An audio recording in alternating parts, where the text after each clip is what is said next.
Good morning, students, and welcome to biology class. This is our 14th lecture on biology, and today we are going to discuss about the new topic chromosomes. We are studying lesson number 3, and our today's topic is chromosome. First of all, before going further, can you recall two questions for you? You have to recall what is chromosome, and second question, how many chromosomes are present in human somatic and reproductive cell? Dear student, ये आज का हमारा biology का 14th lecture है. हम study कर रहे हैं lesson number 3 inheritance and variations की.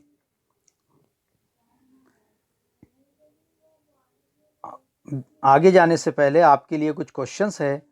पहला क्वेश्चन है, first of all, what is chromosome. आपको रिकॉल करना है कि क्या आपने इसके बारे में कभी सुना है. एंड सेकंड क्वेश्चन है आपके लिए, how many chromosomes are present in human somatic and reproductive cells.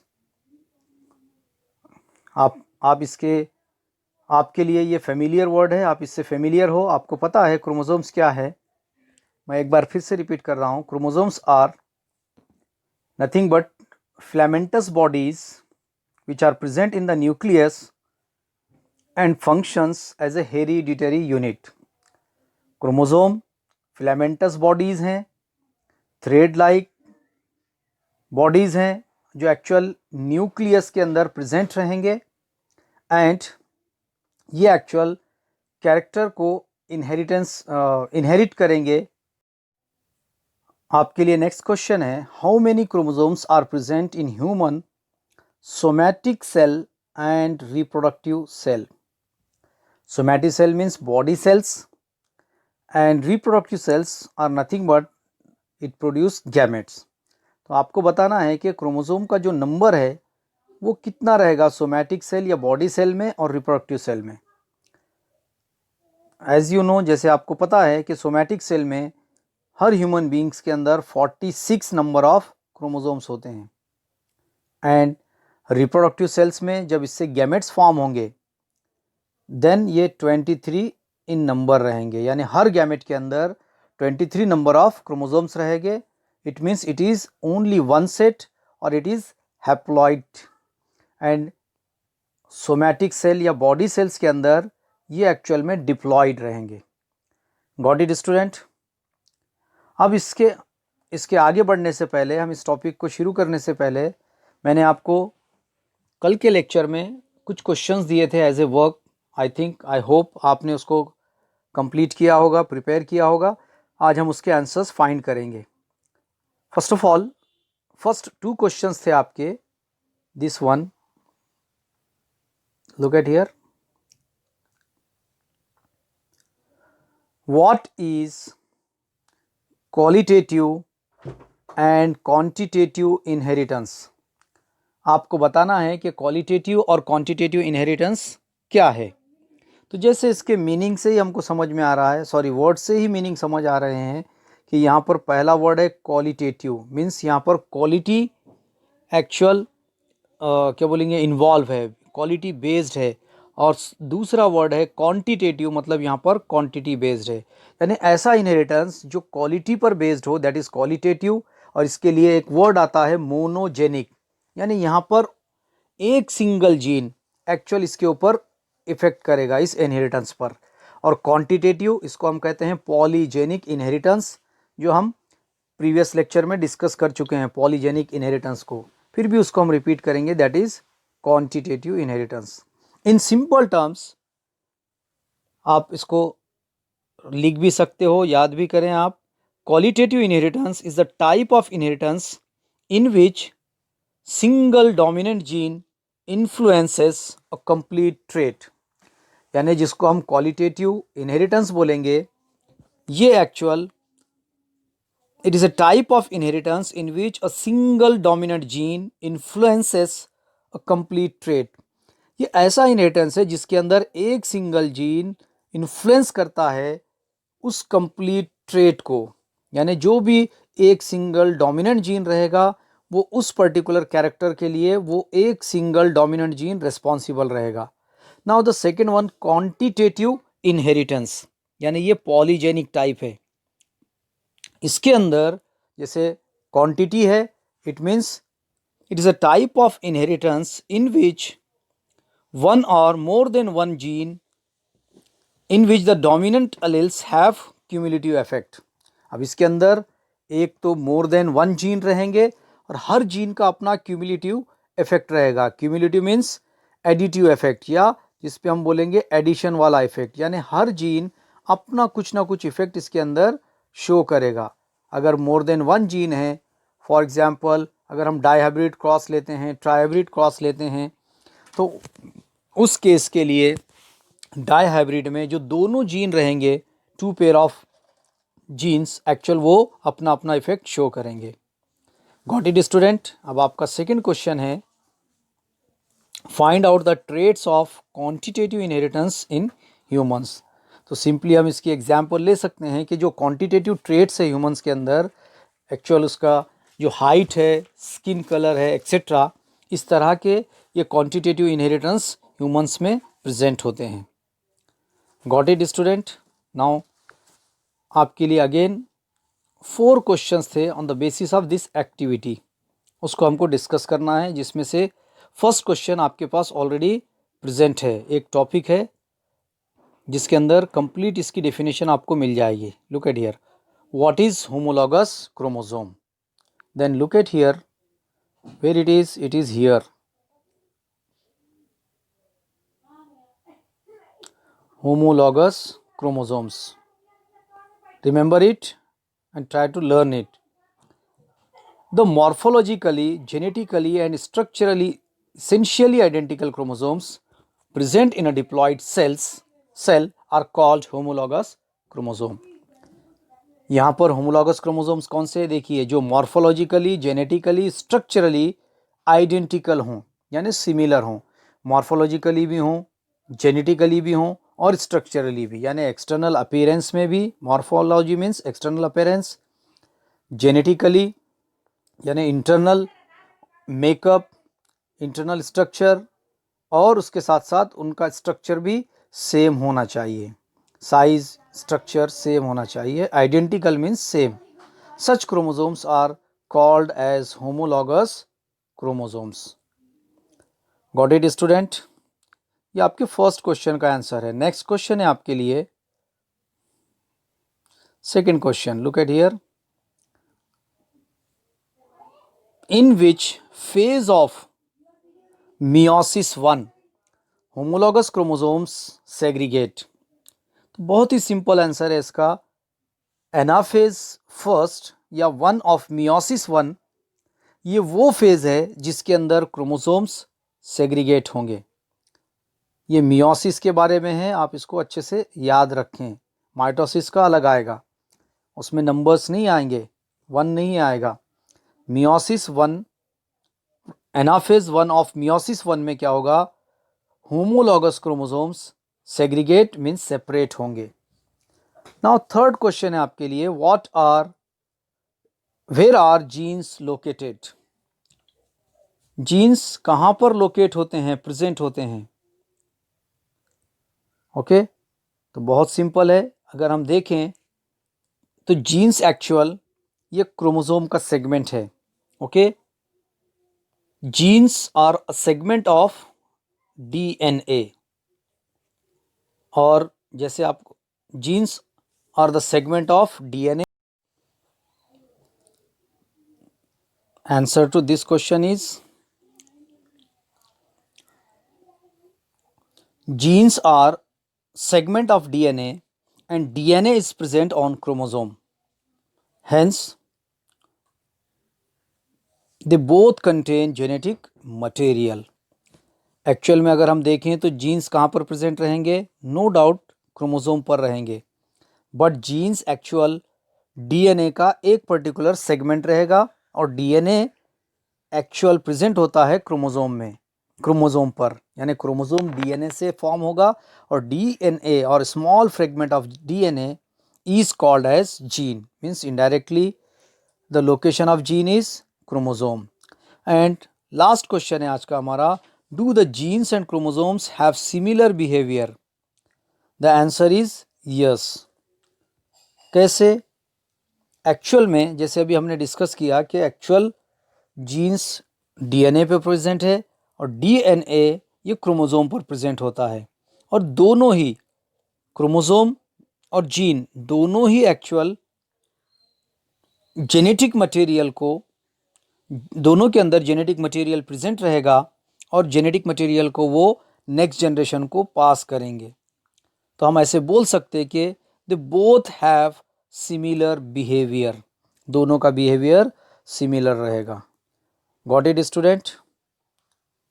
आप इसको अच्छे से सुने और उसको नोट डाउन भी करें। नेक्स्ट आज का हमारा टॉपिक है chromosome.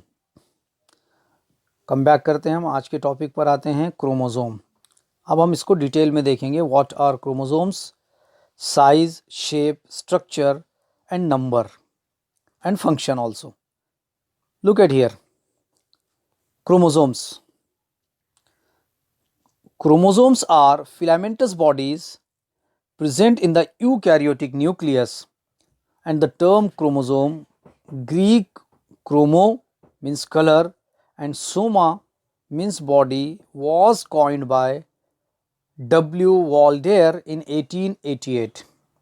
Chromosome filamentous thread like bodies हैं और ये यूकैरियोटिक न्यूक्लियस के अंदर प्रेजेंट रहेंगे। न्यूक्लियस ऑफ यूकैरियोटिक सेल, आपको पता है कि टाइप ऑफ सेल दो हैं, प्रोकैरियोटिक और यूकैरियोटिक। तो जनरली यूकैरियोटिक सेल के न्यूक्लियस के अंदर एक्चुअल क्रोमोसोम प्रेजेंट रहेंगे, प्रोकैरियोटिक में नहीं रहेंगे क्योंकि वहाँ पर न्यूक्लियस का कंसेप्ट भी नहीं होता है, आपको पता है। नेक्स्ट, ये जो वर्ड है क्रोमोसोम, ये ग्रीक वर्ड से आया है। It is a combination of two Greek word, chromo means colour and soma means body. हम इसको ऐसे भी बोल सकते हैं, दीज आर कलर्ड बॉडीज़। और इसको सबसे पहले इस टर्म को कॉइन करने वाला एक्चुअल है डब्ल्यू वॉल्डेयर, जो 1888 में इस टर्म को उसने कॉइन किया, यूज़ किया first time. And the size of chromosome varies from species to species. अब जो क्रोमोसोम का साइज है वो अलग अलग रहेगा। इसका जो साइज है स्पेसीज टू स्पेसीज डिफरेंट रहेगा। And each metaphase chromosome varies from 0.1 to 33 micron in length. हर एक मेटाफेज वाला जो क्रोमोसोम रहेगा उसकी लेंथ 1 टू 33 माइक्रोन रहेगी and 0.2 to 2 micron in thickness, और उसकी जो थिकनेस होगी वो 0.2 टू 2 माइक्रोन, या आप इसको 0.2 भी कह सकते हैं। Chromosomes are visible during cell division और ओनली सेल डिवीजन। जब भी सेल डिवीजन होगा तभी हमको क्रोमोसोम विजिबल रहेंगे, अदरवाइज सेल के अंदर क्रोमोसोम हमको नहीं दिखेंगे।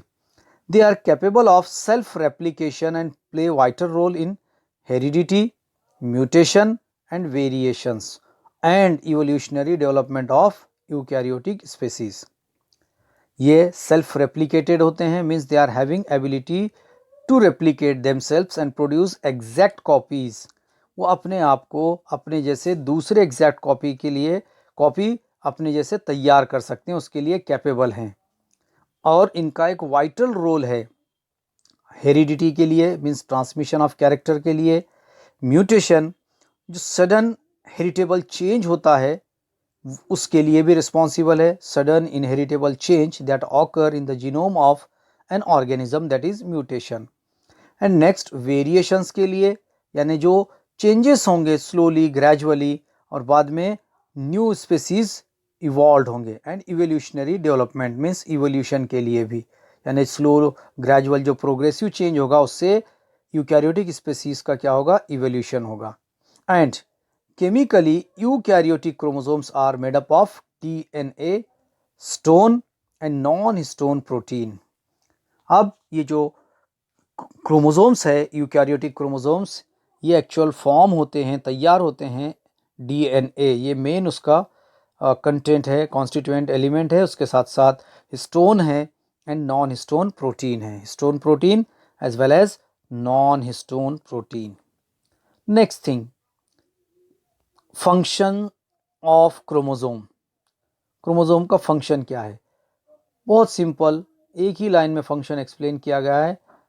These are carriers of heredity, और chromosomes are carriers of heredity, यानी जितनी भी जेनेटिक इंफॉर्मेशन है, ऑल हेरिडिटी इंफॉर्मेशन को इनहेरिट करने की रिस्पॉन्सिबिलिटी क्रोमोसोम की रहेगी। This is the function of chromosome.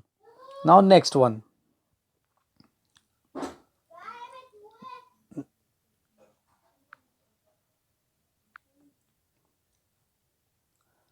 Number of chromosomes. अब क्रोमोसोम का नंबर कितना रहेगा? साइज तो हम डिस्कस कर चुके, देख चुके। नंबर कितना रहेगा? तो जैसे हमने बताया कि क्रोमोसोम स्पेसिफिक है, उसका नंबर भी स्पेसिफिक और साइज भी डिफरेंट रहेगा। Look at here, the number of chromosome is specific and constant for particular species and therefore it is of great importance in the study of phylogeny and taxonomy of species. Chromosome का हर species के लिए number constant है particular species के लिए, और इसी वजह से हम जो स्टडी करते हैं फाइलोजेनी की, यानी जो भी डिफरेंसेस है किसी एक पर्टिकुलर स्पीसीज के अंदर, या उसकी जो इवोल्यूशनरी पैटर्न है उसको हम स्टडी करते हैं, या टैक्सोनॉमी को, तो ये बहुत ही इम्पॉर्टेंट होता है कि इसलिए कि एक्चुअल उसका नंबर स्पेसिफिक है। And the term ploidy speaks for the degree of representation of the primary basic number of chromosome। ये एक वर्ड है, टर्म है प्लॉइडी, ये एक्चुअल रिप्रेजेंट करता है कि repetition of primary basic number of chromosome को, जो क्रोमोसोम का डिग्री ऑफ रिपीटेशन है ये उसको रिप्रेजेंट करेगा, उसके बेसिक नंबर को, और इसको हम दैट इज एक्स, एक्स से हम इसको ये करेंगे किसी भी सेल के लिए इन a cell. When the chromosome number in a cell is exact multiple of primary basic number, then it is called as euploidy। अगर किसी क्रोमोसोम का नंबर एग्जैक्ट हो उसके प्राइमरी बेसिक नंबर के, इस कंडीशन को, इस तरह का जो सेल रहेगा इसको हम बोलेंगे euploidy. Second, euploids include monoploid, haploid, diploid, triploid, tetraploid, so on. अब ये जो यूप्लॉइड कंडीशन है, यानी जो कंडीशन है जिस कंडीशन पर किसी एक पर्टिकुलर स्पीसीज में नंबर ऑफ जो क्रोमोसोम रहेंगे वो अगर उतनी ही है जितने होने चाहिए एग्जैक्ट एक फिक्स नंबर पर, तो इस कंडीशन को हम बोलेंगे यूप्लॉइडी। और ये हैप्लॉइड भी हो सकता है, डिप्लॉइड भी हो सकता है, ट्राइप्लॉइड्स भी हो सकता है, एंड टेट्राप्लॉइड भी। Haploid means 1n, means one set of chromosome, x is equals to n. Diploids mean 2n, means two sets of chromosome. Triploids means 4n, four sets of chromosome.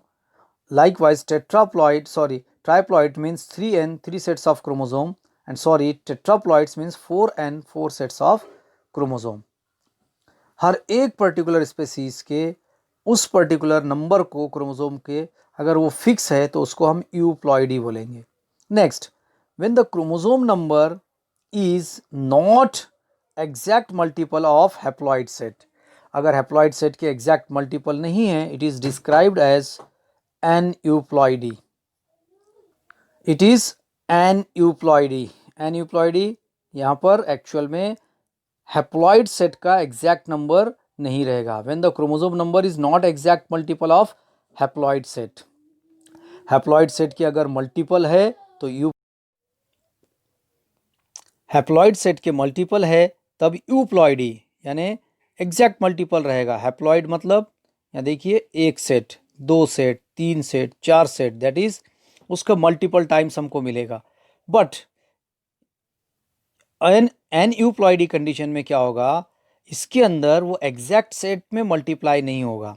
Look at here, aneuploidy is either addition or deletion of one or more chromosome, so the total number of chromosome in a cell. अब यहाँ पर total number of जो chromosome है वो change हो जाएगा। इसके लिए आपको इस चार्ट को ऑब्जर्व करना पड़ेगा। See the chart 3.5। Now look at here, dear student, this is a chart in front of us and we have to see the ploidy. Ploidy are of two type, that is the first one,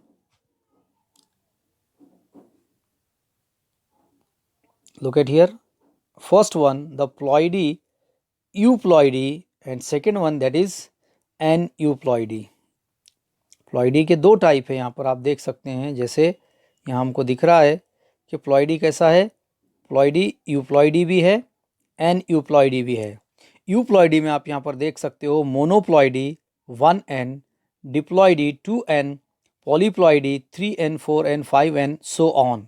okay, and aneuploidy में यहाँ पर आप देख सकते हो हाइपोप्लॉइडी, या तो एक नंबर कम हो जाएगा, या हाइपरप्लॉइडी एक नंबर ऑफ क्रोमोसोम बढ़ जाएगा।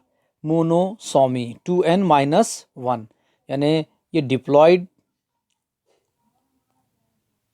क्रोमोसोम है, डिप्लॉइड सेल है, बट डिप्लॉइड में 2n कंडीशन होनी चाहिए, 2n-1, यानी यहाँ पर एक क्रोमोसोम माइनस हो जाएगा, नंबर एग्जैक्ट नहीं रहेगा हेप्लॉइड का मल्टीप्लिकेशन में, यानी हेप्लॉइड के मल्टीप्लिकेशन में है तब ये यूप्लॉइडी रहेगा।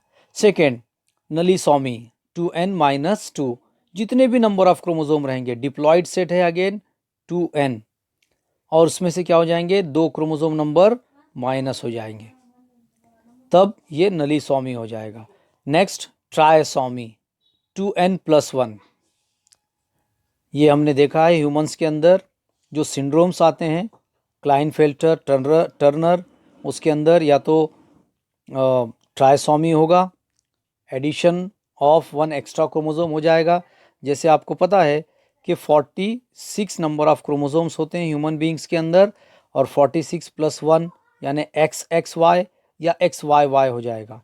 ऐसे ही 46-1 हो जाएगा, दैट इज़ मोनोसोमी हो जाएगा। मोनोसोमी टर्नर फीमेल में होता है, क्लाइनफेल्टर मेल में, और टर्नर फीमेल में ट्रायसोमी रहेगा। लाइकवाइज डाउन सिंड्रोम भी आपने देखा है, वो भी ट्रायसोमी की एग्जाम्पल है। कभी कभी ये टेट्रासोमी भी रहेगा, यानी 2n+2, दो एक्स्ट्रा क्रोमोसोम रहेंगे। Got it student? यहाँ पर क्रोमोसोम नंबर को रिप्रेजेंट किया गया है। अगर होल सेट प्रेजेंट है, complete set, that is ploidy, और कंप्लीट सेट अगर मल्टीप्लिकेशन में है मीन्स दैट इज यूप्लॉइडी, और अगर क्रोमोसोम का नंबर 1 एडिशन और 1 डिलीशन है, that condition is termed as aneuploidy. Total set में से नंबर ऑफ क्रोमोसोम एडिशन या डिलीशन हो जाएंगे।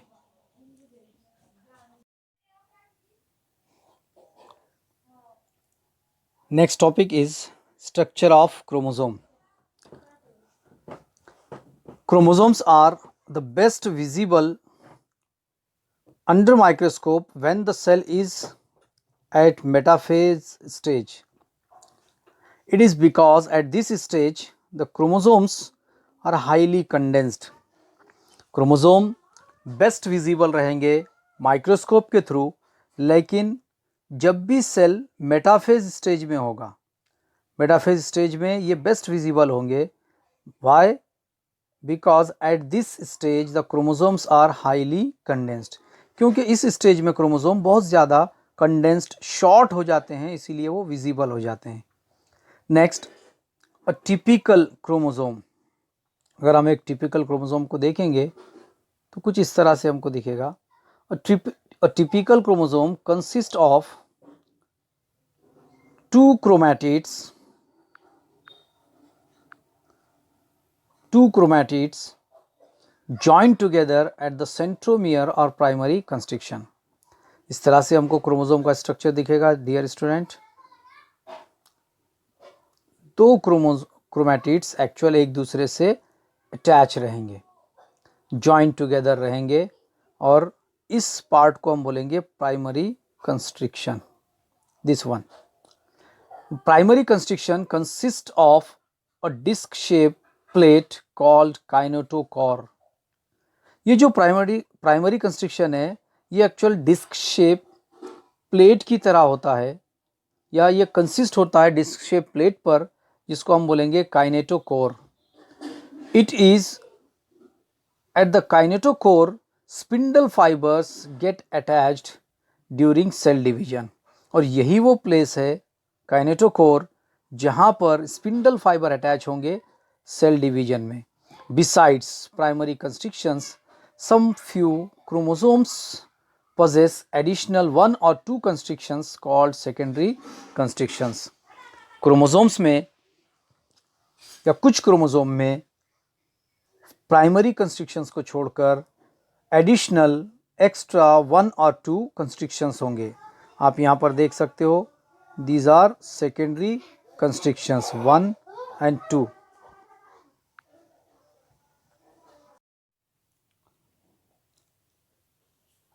At secondary constriction 1, the nucleolus becomes organized during interphase. जो सेकेंडरी कंस्ट्रिक्शन 1 है, इसके नज़दीक में न्यूक्लियोलस ऑर्गेनाइज्ड हो जाएगा. कब होगा? जब इंटरफेस होगा. यहाँ पर देख सकते हैं आप, सेकेंडरी कंस्ट्रिक्शन 1 भी है एंड 2 भी है. And a satellite body, sat body is attach at secondary constriction 2. 2 नहीं आना चाहिए, यहाँ पर भी 1 होगा. ओके, सैड बॉडी और satellite body is attach at the secondary constriction 2. Look at here, ये सेकेंडरी कंस्ट्रिक्शन 1 है, यहीं पर ये सैटेलाइट और सैड बॉडी अटैच्ड है. Next, in a very few chromosome each chromatid in turns a long unbranched slender and highly coiled DNA thread called chromonema. हर chromatid के अंदर एक लॉन्ग अनब्रांच्ड स्लेंडर और हाईली कॉइल्ड क्या रहेगा? DNA thread रहेगा, जिसको हम बोलेंगे chromonema. And extending through the length of chromatid, और ये कंप्लीट रहेगा जितनी क्रोमैटिड की लेंथ रहेगी. दिस इज क्रोमोनीमा और क्रोमोनीमेटा. ये पूरी लेंथ में रहेगा, टोटल लेंथ में. Chromatid consist a double standard DNA molecule which extend from one end of chromosome to other. और क्रोमैटिड एक्चुअल कंसिस्ट रहेगा डबल स्टैंडर्ड डीएनए मॉलिक्यूल पर, जो एक एंड से स्टार्ट होकर क्रोमोसोम के दूसरे एंड तक रहेगा. आप यहाँ पर स्ट्रक्चर देख सकते हो dear student. This is a structure showing secondary constriction. Now last thing related with this topic, depending upon the position of centromere, there are 4 types of shapes of chromosomes. Acrocentric means J shape, acrocentric J shape, telocentric I shape, submetacentric L shape and metacentric V shape. And the ends of the chromosome, that is chromatids, are known as telomere. जो end है chromosome का, the end of chromosome that is chromatid are known as telomere. Chromosome के end को हम बोलेंगे telomere. Got it student? जैसा कि हर lecture के एंड में हम आपको कुछ क्वेश्चंस देते हैं, तो आज का आपका क्वेश्चन रहेगा, आपको इस क्रोमोसोम का स्ट्रक्चर ड्रॉ करना है एंड आप इसको एक्सप्लेन भी करेंगे. This is telomere. क्रोमोसोम के एंड पर ये टीलोमियर प्रेजेंट रहेगा. Thank you and have a nice